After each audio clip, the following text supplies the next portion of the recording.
This is Inside the Argos with Mike Hogan on Toronto Sports Radio, The Fan 590.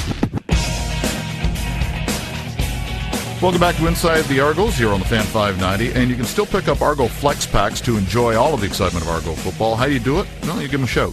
416-341-ARGO, or visit argonauts.ca. You can pick up the 3-game Flex Packs that way and be able to see a big part of the O-line. His fourth year here in Toronto, as mentioned, and all 3 years so far he has been given the accolades for being the top offensive lineman here in Toronto. Taylor Robertson joins us. Hello, sir. How you doing? You going to make it 4 for 4 this year? Oh, I don't know. That's not on the list. It's the big one at the end of the year up at Edmonton's the one that I want. The personal ones are nice and they're great to look back on after the season, but that big one is what I'm after. Let me ask you about the guys on the O-line, because there were a couple of injuries last week, and tell us what you can about Cedric Gagne-Marcoux and Chris Van Zyl, and do you think you'll be seeing them in Vancouver? I'm not sure. Short week, it's hard to tell. Yeah. A lot of guys have a tendency to sit out practices and playing games, especially when you only have a couple of days turnaround. So we'll have to see how they progress as the week goes on. But they both came out of the game and didn't return, which is not a good sign.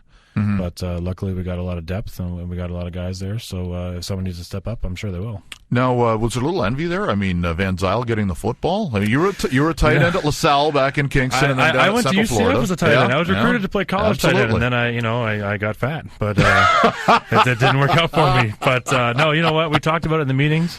Yeah. Murphy had a shot earlier in the year, and he didn't get it. Yeah. And then so they got Van Zyl up last week, and he actually got it and kind of paid the price for it. So we all wanted to turn, and now we're kind of thinking twice about that. So because we know Busby has the hands now because of that. But he's not trying to hurdle corners, and he's not 320 pounds. I mean, Van Zyl's out there going to try to high step somebody. He's trying to Nick Lewis over Shivers, but it didn't really work out too well for him. We joke about it, but with the two injuries, it really does throw a monkey wrench in there. Yeah. And the cohesion is one thing where you can take guys and you can throw them in the position, but it's a unit. It's a 5-man unit. How difficult was that toward the end of the game in Hamilton to make sure guys were? It was tough, and the good thing is that we actually dressed 7 Canadian offensive linemen, or 7 offensive linemen. Sorry, we have 1 American and Murphy, but some teams don't. And if you remember seeing Hamilton, they had Matt Kirk come over and play guard, who was their starting nose tackle.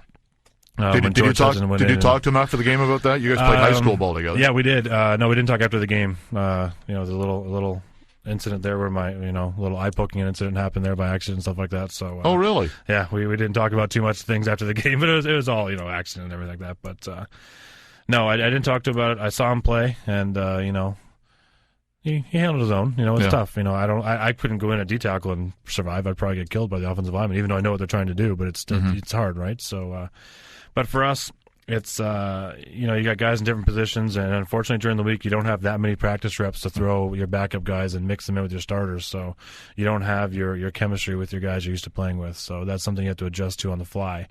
But luckily, we did all right, and obviously we didn't come out on top. But I mean, in terms of an offensive line, we didn't have a complete meltdown, which is a lot of people would expect when you lose 2 starters in the middle of the game. It's interesting watching this offense compared to last year. Mm-hmm. I don't even think it's the same sport. Sometimes when I'm watching, how difficult is this playbook? And how thick is it? You know what? It's more of a normal playbook, what we should be using. Okay. As opposed to what we had last year, which was like 4 sheets, a piece of paper that someone found in an airport or something and scribbled down some plays on it. But it's good, and the way they teach it to us, it's not, here's all your plays, learn them right now or else you're out of here. There's a lot of coaching going on, and our coaches care, and it really shows in what we're doing. But it is a complex system, but I mean, at the same time, that's what offenses are all about. I mean, the defensive guys are doing so many different things these days, and there's so much innovation over there. You have to come up with something clever and new every week to beat them. The thing for fans, it's fun. It's fun to watch, and I assume in the middle of a season, things can get a little dull at times over the course of a year. It's nice to have those things in there to spice it up, and that's coming at some point. Yeah, it keeps people honest. A lot of coordinators and coaches, I think I've read a couple of things in the last few weeks where they try to say you can't play your base offense, so they try to do trick plays and everything. Well, so be it. It's, that's everyone's opinion, but at the same time, if you're a defensive player, and I'm not, but I mean, I'm thinking if you have all these different trick plays you can do, as well as run the ball down our throats or throw it down the field or whatever you can do, then you're probably going to be thinking a little bit too much instead of just focusing on one goal. So it's still something to keep people honest. Right tackle Taylor Robertson joining us on Inside the Argos. Right guard. Yeah, I can't go to tackle, man. They talked about that during the game. I saw the TSN copy. They said, "Oh, Taylor might go to tackle." No, he's not going to tackle. No, rather stay inside and brawl. I'm feet are a little inside, slow. Yeah, that's where the guys that are 320 are. They're made to stay inside. Yeah, so that's why they that's why they didn't throw you the football. Now we're finding out. Right guard. My apologies. Let me ask you about the experience down south and going down and being recruited. I assume, or was it you setting up the game film? No. Well, there's a system in Canada for a lot of high school athletes back. This is back in 1998. Yeah. There's a couple of like kind of recruiter the Ron scouts. Diaz course. Yeah, exactly along that system, and went to a bunch of camps, combine camps here, where a bunch of about 20 to 30 NCAA coaches come up here, and basically you run a combine. Mm-hmm. You do your 40s and your shuttles, and you do some one-on-ones and stuff like that. So we did all those, and then I also went to the Michigan football camp down at the Michigan Wolverines as headquarters there, and I was fortunate enough to win one of those tight end awards or position group awards at the camp. Yeah, which they give to like 10 guys out of 80, but whatever, you take it, right? You take whatever you can get. Sure. And those things get put into databases and computer systems, and the scouts see that stuff, and then they start asking for tape on you. So film has been sent out, and a whole bunch of schools started recruiting, and I decided to go to UCF. Cedric Gagne-Marcoux was down there at the same time. Were you the only two Canadians, or did it become a little bit of a pipeline at one point? No, at that time I was the only one there, and then Cedric, I was actually his host. Oh, really? When he came down. Cool. He came down in, I think it was November or something like that, right after our season. And then he ended up doing the same thing I did, which is coming in January and like blue shirting. Mm-hmm. So your eligibility doesn't really start till the fall, so you kind of have 5.5 years to play for. Mm-hmm. And then, so my senior year was his redshirt freshman year, and then I left, and then he stayed there, and I think he started something like 44 games in college at center. Yeah, it's funny the way things work. You have that. We had him in here a couple of weeks ago, and he knew Dominic when they played junior football together, and then he meets you in college. It's funny how things work out, huh? Yeah, and then I remember calling him the day he got drafted by Hamilton and telling him. Yeah, because he was down at UCF, and I was like, "Yeah, you got drafted by Hamilton." He's like, "What?" He had no clue because he was a junior, right? So he's one of the ineligible guys to come up. But and then he, we talked in the offseason. He wanted to come here and play with me and Dom, and here we are, teammates. Perfect, worked out well. Yeah, it's kind of cool. Taylor Robertson joining us here on the Fan 590. You gave the NFL a shot. You were at the Eagles camp in a late cut. Some guys hang around. They'll sort of bounce around and stay on the practice roster. Was it just you wanted to play football and let's go back home and start this thing? I got released, and I had an issue with my agent where he thought, it was my own fault for signing with the wrong guy. Mm-hmm. And I'm not blaming anybody. Obviously, if I was good enough, teams would have called left, right, and center. Mm-hmm. But my agent decided to go golfing the days I got cut instead of, calling teams and try to get you somewhere else. So that kind of fizzled out, and if you don't have the skill level to pop out in these coaches' heads, you at least have to have someone behind the scenes trying to pull some strings for you. And when you don't have that, you're kind of, you're at the end of the road. So, there was really nothing going on. And could I have stuck around for the year and tried to maybe get on a practice roster in October, November? Who knows, maybe. Mm-hmm. But at the same point, let's go to the CFL, get the career started, and go up there. And had an opportunity in 2004, went down and worked out with the Chargers, and, nothing came of that. And so CFL is where I'm at. And obviously, that's where I'm meant to be. 4 years in Calgary was good, and then you find out you're coming here. Was it a good phone call to find out that you were? It was actually a meeting. I went into we went in to have a little sit down and look over our new playbook. We had our new offensive coordinator, and talked to my line coach. And he's as soon as I walked in, he said, go see Tom. Tom Higgins is our head coach. Yeah, I was like, oh, that's weird. So I walk in there to see Tom, and me and Tom are pretty close, and we're talking. He's like, how's the offseason going? I'm like, it's pretty good. Training's going well. He's like, well, business of the sport is you're going to be playing for the Argos this year. We just traded you. Mm-hmm. I was like, pardon? Were you upset? Were you pissed? Were you? Well, at that point, that's when the Stampeders signed Bobby Singh back on the team, and it was me and Jay McNeil were the guards, and then they brought in Bobby, who had played there in 2008. We played together. So we all had a feeling that something was really going to happen, where they were going to force Jay to retire a year later. Or they're going to, unload me, or they're going to, they'll have three of us on the roster, making what we're making, and that's just the business of the sport. So it's we expected something to happen. I had no idea it was going to happen in April, out of the blue, but I'm lucky, the contract was the way it was in terms of no trade clauses to these teams and that teams and stuff like that. So Toronto's where I ended up. And Taylor Robertson, the right guard for the Toronto Argonauts, joining us on Inside the Argos here on the Fan 590. One of the interesting things about playing pro sports is you fly a lot. not your long suit. No. No. Are you surprised? You know, I think everybody has a little bit of hesitation, but you've been doing this a long time. Yet still, you're one of the white knuckle guys. It gets worse. When I was in school, you know, in college in the States, you charter. So you have your own planes, and, you know, I remember we used to get these, you know, the freshmen on the flight. There were 17, 18-year-old kids who'd never even seen a plane before. And we just scare the crap out of them as much as we could. We'd be, you know, banging the seats and making noise and asking what the flames were for outside the plane and everything, and trying to do everything we can just to scare them.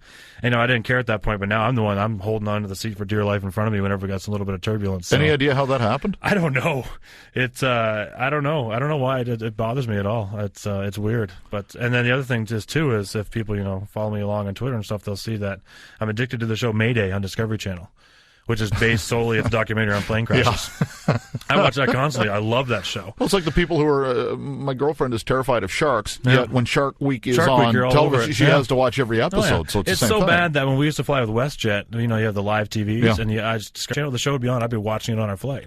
That's weird. So I'm watching, you know, like Air India skyrocketing down to the ocean, and, you know, I'm sitting here in a plane and I hit a little bump and I'm scared. I'm like, oh, I wonder why. I think it was in Calgary this year. The landing was a little fast, shall we say? Yeah. I think everybody looked at you immediately to make sure you were still seated. Yeah. You know, it's the person in front of me that I feel bad for. You know, when I get the two-handed offensive lineman punch to the back of the seat to hold on what's going on. You know, but then, you know, people are on to me now, so they're making it worse, and I got my headphones on and they're hitting my seat from behind, trying to get me going and stuff. So it's now it's just a big show. Yeah, and let me ask you about something near and dear to your heart. You started your affiliation with the Canadian Cancer Society out in Calgary, and wanted to keep that going when you moved here to Toronto. You unveiled something today? I did. Back, you know, kind of a little background in Calgary, we had the partnership with the CCS. That was through the Stampeders and the Cancer Society. We did numerous events with them and speaking engagements. Had our section in the stands, the Champions of Hope section. But it was never a program of my own. It was kind of something that I kind of participated in with them and was kind of more of a spokesperson for. When I got traded here, obviously it was set up to the Stampeders, and it was the Alberta Northwest Territories division of the CCS. So it was not something I could, you know, kind of transfer to Ontario. You know, that took a lot of work. So, and at that point, I wanted to do my own program. So obviously I had to establish myself here in Toronto and participate in some numerous programs. And then I thought, you know, I really want to get back into this, and I really want to do my own thing. So it's taken about a year and a half now in doing research and getting it all together. And today we launched Life on the Line. And Life on the Line is a program that we're affiliated with, and we in support of the Canadian Breast Cancer Foundation. And Life on the Line is a program for us that we're trying to raise awareness of breast cancer in the male demographic. And also, you know, supporting it and helping fundraising funds that go directly to the Breast Cancer Foundation. We're a non-for-profit organization, so we're not collecting money. You know, if money comes in for the events we do, they're being directed directly to the Breast Cancer Foundation. Now, one of those is what we're doing. We announced today is a win matching donation program. So for every Argos victory, I donate $65 to Canadian Breast Cancer Foundation, and we're kind of, you know, challenging, inviting other fans to match my donation and join in the fund. So, and is there a way they can do that specifically? Absolutely. If you go to lifeontheline.ca is my new website I launched today. You go to that, and there's a Life on the Line section. And there's some other, you know, fun sections there as well for stuff that I do off the field. As you know, part of, like, I got a little NASCAR section for my NASCAR fans. Everyone knows I'm crazy about that. But you go to lifeontheline.ca and you click on. There's some buttons on the side. You can see how the matching program works. We also today announced where we have a team set up for the Run for the Cure, which is actually based right out of UTM at our practice facility for the Mississauga chapter of that run. And we have a few other events that are going. We're not announcing too many things right now. Okay. So we're going to have something, you know, Mother's Day next year, where we have something pretty good planned for that. We have a couple things planned for the season next year here in Toronto. And how can they follow you on Twitter as well to make sure? I'm sure you'll give the updates for the website. Yeah, absolutely. Twitter. On Twitter, I am TR65. Okay. Which is also another portal on my website. Is tr65.ca, taylorrobertson.ca, or lifeontheline.ca. So beautiful. However you want to try to find Got me, it covered. I'm out there. Beautiful. Appreciate you coming in today. Thank you so much. And Thanks, Mike. I'm just glad you're clean now after the shower in Hamilton. Oh, God. I heard about that. Yeah, the brown water and the sandblasting. That was awesome. Yeah, and then I look at wonderful start to my day. Welcome to Hamilton. Have a nice Vancouver and a safe flight, because I'm going to be on it, too. No, you're going to be there, too. Exactly. We better be safe. Yeah, exactly. Thank you, sir. Taylor Robertson joining us. And our guest transportation today provided by Cameron Transportation Services. And for all of the latest Argo info, go to the source, www.argonauts.ca. For Kayla Harris, our producer, and for Brian Calhoun, our technical director, I'm Mike Hogan. And thank you so much for listening to this edition of Inside the Argos on the Fan 590.